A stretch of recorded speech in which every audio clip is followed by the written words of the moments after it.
uncomfortable does a woman have to be before your insurance company will approve the claims for her care? Yeah, hey, this is Aaron from Social Work. I'm calling on behalf of the member listed in 33942. I'm calling about her denial for her ER visit with overnight observation. She presented with pelvic pain and heavy bleeding. Yeah, I'm trying to understand what the denial is for. All right, so the letter says that her symptoms did not warrant emergency level care and could be better managed in an outpatient setting. I want to be clear, that doesn't match what happened here. So she arrived in the ER, she reported an 8 out of 10 pelvic pain, heavy bleeding, and soaking pad changes. She had at least 3 pad changes in the hour. She reported dizziness and near syncope. She had already tried outpatient earlier that same day and was told then that it was just bad cramps and anxiety. Throughout the day, her pain escalated.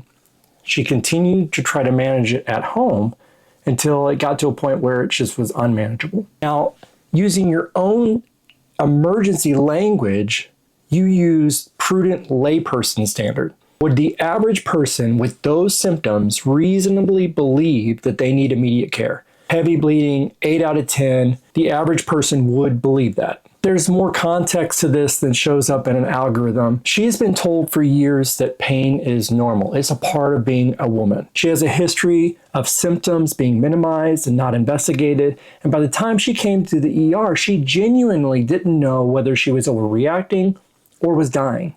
Now, your denial isn't, it's not just a financial decision. It's also reinforcing to her that her pain doesn't matter and pain of women does not matter. I understand you're reading from a note that says hemodynamically stable at discharge.